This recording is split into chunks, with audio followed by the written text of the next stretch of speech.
उम्मीद है दोस्तों आप सब लोग बढ़िया होंगे और स्टॉक मार्केट से अच्छा खासा पैसा कमा रहे होंगे।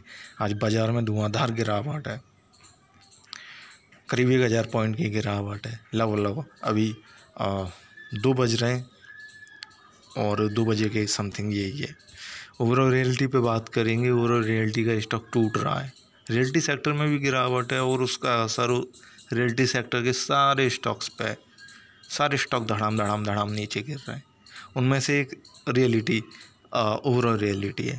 अब ऐसे में ये स्टॉक अगर आपके पास है, ऊपरी कीमतों से आपने ख़रीदा, तो स्टॉक कहाँ तक नीचे गिर सकता है। इसमें से प्रॉफिट बुक करके निकल जाए या फिर ये वेट करें, थोड़ा सा लॉस को सहें। अभी गुंजाइश है कोई ऊपर उठने की। एक चीज़ और है कि अभी लाइफ टाइम हाई बना के सेंसेक्स अपना 60-61 हज़ार का फिर दोबारा से नीचे गिर रहा है। तो ऐसे में बाज़ार के जो टूटने की पॉसिबिलिटी है यहाँ से, और जो सुगबुगाहट है से मार्केट में, लोग बोलते हैं कि नहीं बाज़ार टूटेगा या नहीं टूटेगा, XYZ, उनके कहने से कुछ नहीं होता। लेकिन जैसा कि भी सिंबल है, दिख रहा है कि नहीं यार बाज़ार तो आज टूट रहा है, तो ऐसे में फ़र्क स्टॉक्स पे भी पड़ेगा। तो आप ये चीज़ें, 2-3 चीज़ें इन्हें बांध के रख लीजिए, गांठ बांध के रख लीजिए और अपने स्टॉक्स को उन्हीं हिसाब से खुद डील कीजिए, अदरवाइज मार्केट डील कर जाएगा। अच्छा, अब आते हैं नीचे कि स्टॉक कितना ज़्यादा टूट सकता है नीचे अगर आपने ऊपरी कीमतों से ख़रीदा हुआ है। और फिर क्या करें, 2 चीज़ें हैं। पहले ही क्लियर हो जाइए कि अगर आपने ऊपरी कीमतों से स्टॉक को ख़रीद के रखा हुआ है, तो स्टॉक अगर ये नीचे आ रहा है तो अब क्या करें, प्रॉफिट बुक करके निकल जाएं, होल्ड रखें, या फिर कि क्वांटिटी और इंक्रीज करें, पहली बात।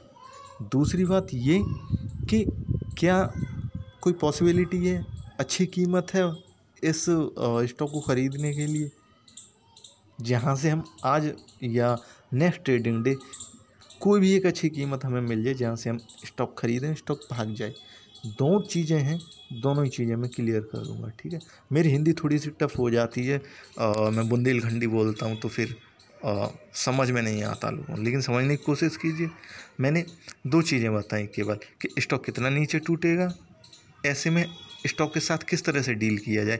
दूसरा, स्टॉक को ख़रीदा कहाँ से जाए। टूटते बाज़ार में बेहतरीन स्टॉक है रियलिटी सेक्टर का, अगर आप ख़रीदना चाहते हैं तो। दोनों ही चीज़ें। तो ये तो उसका 1 साल का प्राइस मूवमेंट है। 1 साल पहले ये करीब 3 गुना होके दिखा दिया है इसने। 400 रुपये का था, ठीक है।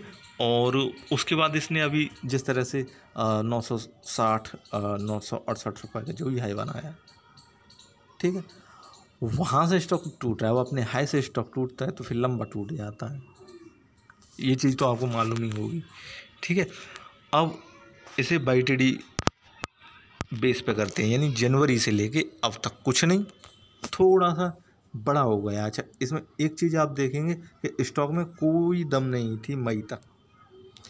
मई में बहुत सारे स्टॉक्स ने अपने बॉटम बनाए, ज़्यादातर स्टॉक्स ने, अच्छे स्टॉक्स ने मई, मार्च और अप्रैल में इसने भी अपना बॉटम बनाया। अब जो भी कीमत रही हो, इसने अपनी जो कीमत लगाई, लो 511 रुपया, 510 या 511 रुपया, ठीक है। यहाँ पे आप क्लियर दिख रहा होगा आपको। और ये जो कीमत थी 20 अप्रैल को भी थी और 29 जनवरी 2021 को भी थी। अच्छा, ये जनवरी से एक ही कीमत पे मई तक बैठा रहा, थोड़ा बहुत ऊपर होता रहा, लेकिन मई के बाद से ही भागा, ठीक है। आपने जहाँ पे भी एंट्री ले ली, प्रॉफिट दे रहा है तो अच्छी बात है। लेकिन एक चीज़ और, जैसे कि ऑटोमेटिक ये कर्जर यहाँ पे आ गया, 700 रुपये की कीमत, 700 रुपये की कीमत। और 21 सितंबर 2021 बड़ा ख़ास दिन था, यहाँ से स्टॉक रुकने का कोई नाम ही नहीं लिया। 700 से 900, 200 रुपया 700 का स्टॉक दे गया। अब कहानी फंस जाती है यहाँ पे कि छोटे स्टॉक हैं, भाग गए तो ठीक है, अगर ऊपर से गिरे तो डुबा देंगे। वही चीज़, उसी चीज़ के लिए मैं बैठा हूँ और मैं बताऊंगा आपको कि कितना टूट सकता है। ठीक है, इसके ये 3 महीने का प्राइस मूवमेंट है। ठीक है, ये कुछ न्यूज़ थी 5 पैसा की तरफ से, मैं देख लूँगा। 870 रुपया तक, अभी थोड़ी देर पहले तक 2 बजे तक इसने अपना लो नहीं बना पाया था। 870 रुपये की कीमत नहीं तोड़ पाई थी, इसका 870 रुपया लो था। लेकिन अभी जिस तरह से मार्केट में अचानक और गिरावट आ गई, तो 700 से एकदम 900 पॉइंट की गिरावट आ गई, 700 से 900 पहुंच गए। वैसे ये 870 से 866 इसने अपना लो बना दिया, मैं दिखाऊंगा जो भी है।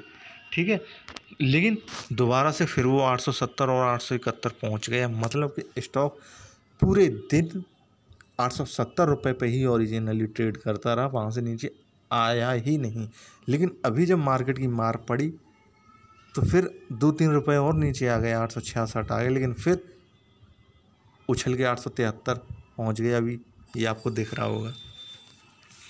ठीक है, तो ऐसे में इससे ज़्यादा और क्या मार पड़ सकती है? 1000 पॉइंट की मार। रियलिटी सेक्टर भी गिरा हुआ है, लेकिन स्टॉक टूट ही नहीं रहा है। हकीकत में स्टॉक टूट ही नहीं रहा है। अब जो दिख रहा है वो चीज़ अलग है, जो दिख रहा है वो चीज़ हमेशा सही नहीं होती है। तो 870 रुपया से स्टॉक अगर नीचे जाता है, 860 रुपया, 870 रुपया काफ़ी ख़ास कीमत है इसके लिए। अगर इससे नीचे जाता है तो मान के चलेंगे तो भैया स्टॉक टूट रहा है। अदरवाइज स्टॉक टूट नहीं रहा है, वह हल्का फुल्का नीचे जा रहा है, जाने दीजिए। यहीं से क्वांटिटी और बढ़ा आप अपने लिए और ख़रीद लीजिए। 876 पहुँच गए अब तो ऐसे में बहुत अच्छी अपॉर्चुनिटी थी 870 रुपया से ख़रीदना। तो ये चीज़ें हैं। अब स्टॉक आएगा कहाँ पे? अब लर्न अर्न वाले मेथड पे दोबारा से मैं आता हूँ। हालांकि मैंने बीच में बंद कर लिया था। स्टॉक जब टूटता है तो अपने पिछले हाई होता है, और हाई को टच करने की कोशिश करता है, या फिर को उससे पहले ही वो रिवर्सल ले जाता है। ये होता ही है, हर स्टॉक में होता है। अगर स्टॉक यहाँ से हाई को तोड़ के नीचे चला जाता है तो फिर वो डाउन ट्रेंड में चला जाता है। ऐसे में स्टॉक से आप दूर हट जाइए। तो ये भी स्टॉक कोशिश करेगा 820 रुपया तक नीचे आने की, अदरवाइज ये 820 रुपया से ऊपर ही रिवर्सल ले जाएगा। अब आपकी मर्जी, आप बेचें, बने रहें, क्वांटिटी इंक्रीज करें, क्या करते हैं आपकी मर्जी। ठीक है, मेरे हिसाब से तो बने रहें तो ज़्यादा अच्छा रहेगा। जितना नीचे गिरे उतना ही क्वांटिटी इंक्रीज करिए। अच्छा, दूसरी बात, अगर आप स्टॉक को ख़रीदना चाहते हैं तो भाई देखिए, ऐसा होता है कि स्टॉक जहाँ से ख़रीदा हमने वहीं से टूट गया। मैंने 872 रुपये से अगर इसे ख़रीदा तो टूट गया 871 पे आ गया। तो ऐसे में कोई परफेक्ट फार्मूला तो होता नहीं है कि साहब जहाँ से मैं ख़रीदूँ वहीं से भाग जाए। ट्रिक हैं, तरीके हैं कि आप कैसे ख़रीदें। जो मैं बोलता हूँ 30% करके, 30% अभी ख़रीद लीजिए, 30% बाद में ख़रीद लीजिए। कब ख़रीद लीजिए? बाद में। अगर स्टॉक नीचे टूटता है, 872 से आपने ख़रीद लिया, अगर स्टॉक नीचे टूटता है छोड़ दीजिए। जब भी 872 रुपया से फिर ऊपर मूड होगा इसका जाने का, 73-74, आज या कल या परसों, जब भी, तो फिर जो करंट जो भी आपने प्राइस ख़रीदा था 872, उससे फिर ऊपर आप 30% फिर ख़रीद लीजिए। फिर 5 या 10% ऊपर फिर 30% ख़रीद लीजिए। 90% आपने ख़रीद लिए, कहानी हो गई ख़त्म। 10% बचा रहने दीजिए। जब बुरी तरह तेज़ी आए बाज़ार में, लगे आपको कि नहीं अब ये भी डाल देना, 10% जो रह गए वो भी डाल देना। ट्रिक बेहतरीन है और आपको कभी नुकसान नहीं देगी। तो ऐसे में आप स्टॉक मार्केट से या किसी स्टॉक से पैसा निकाल सकते हैं तो निकालिए, अदरवाइज कोई प्रॉब्लम हो मेरे से ज़रूर कीजिए। बहरहाल वीडियो कैसी लगी हो ज़रूर बताइए। पूरी कोशिश की है मैंने, और सही से हिंदी बोलने की भी कोशिश की है कि आपको समझ में आ जाए। सो वीडियो देखने के लिए थैंक यू।